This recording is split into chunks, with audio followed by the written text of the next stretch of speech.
Hello and welcome. Today on the menu, I've got a game that I quite honestly never heard of. If I did hear about it, I completely data dumped it. Like there was just no retention of it at all. And honestly, I can understand how because it's super short. If you didn't pick it up off the title or the thumbnail or anything, I am talking about The Awesome Adventures of Captain Spirit. And yes, for the record, I have Steam open so that way I can see and read the title because otherwise I was going to forget it. I will say, I am pleasantly surprised by this game. For a little bit of context, I'm a huge fan of the Life is Strange series, but mostly just the Max Caulfield games slash the Chloe game. You know, Life is Strange, Before the Storm, and Double Exposure. I love all three of them. Recently, I decided that every time that I've played the Life is Strange series and I've tried to like binge play all of them, I never get very far into 2 before I'm just done. Because I don't know what it is about 2. I don't know if it's just the characters or what. I'm not super into it, right? So I'm thinking, my thought process was that, okay, you just played Peak with Life is Strange 1 and Before the Storm. Maybe you're just not really giving 2 its fair chance. So I decided to just start with 2, and it's been helping a little bit. For the first time ever, I completed the whole first episode, which is how I discovered The Awesome Adventures of Captain Spirit, which I promise I didn't forget the point of this video, okay? When you go to start episode 2 of Life is Strange 2, it says that this episode is affected slightly by The Awesome Adventures of Captain Spirit. Would you like to play? And I was like, what the fuck is that? And because I didn't want to pay for anything new, and it said that it's a free standalone DLC or game or whatever that takes place during the same time as chapter 2. So I was like, alright, fuck it.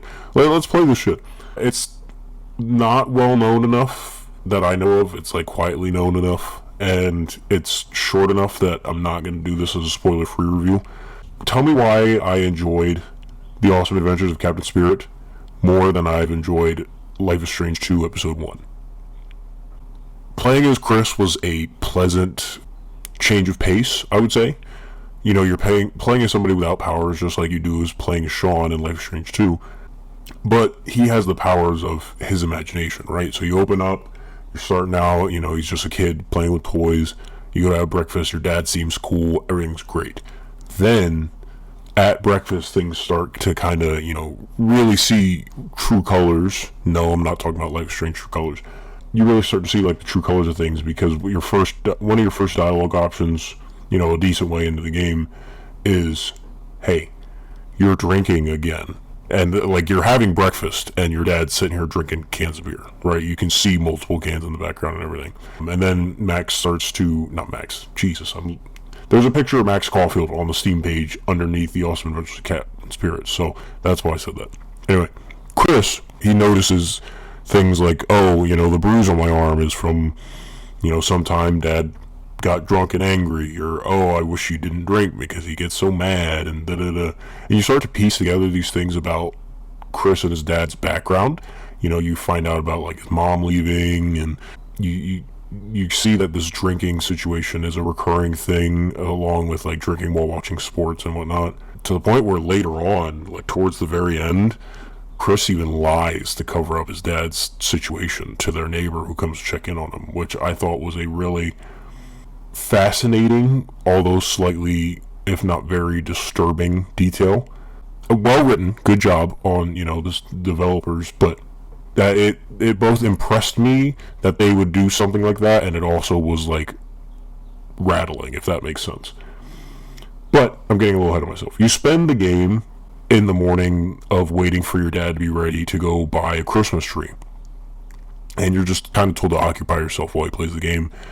And you go around and you play pretend. You can figure out how to find the garage keys so you can get in the garage, and then you figure out the combination to a locker in the garage, which gives you a firecracker, which you can use to blow up a snowman head, and all of a sudden you defeated the evil, I think it was called like the Snow Menace or something like that.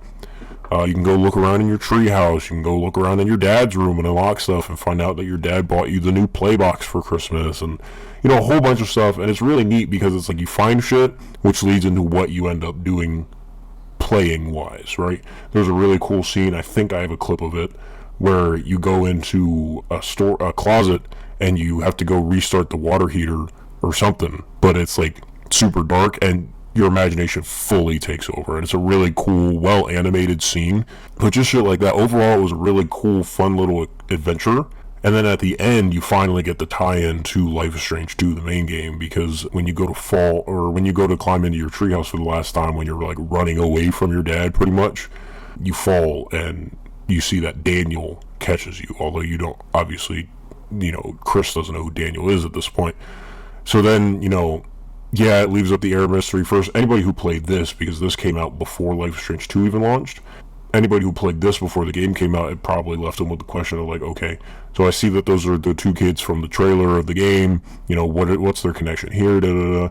And then anybody who's playing it after having just played episode 1, then you're sitting there thinking, well, hold on, it was just decent weather out, and this, that, or another, so why is it wintry, and, where are we at, yada, yada, yada. So, I don't know, super interesting to me. I definitely like The Awesome Adventures of Captain Spirit. I liked it more than episode 1 of Life is Strange 2. But I've been enjoying episode 2 as well. I think now that we're starting to get into like the powers and everything. But don't worry, if I manage to pull through and finish that whole game, I'm planning to make a video on that one too, so you guys will get my 2 cents on that. So if you have anything to say, please keep it to yourself, because I absolutely hate reading comments. I hope this video has been entirely unhelpful to you, and I hope you have a bad day.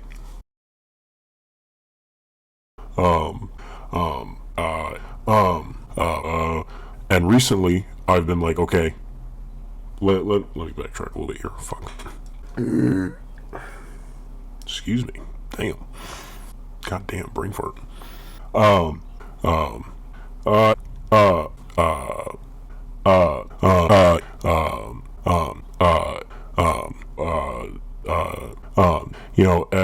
If you have anything, fuck.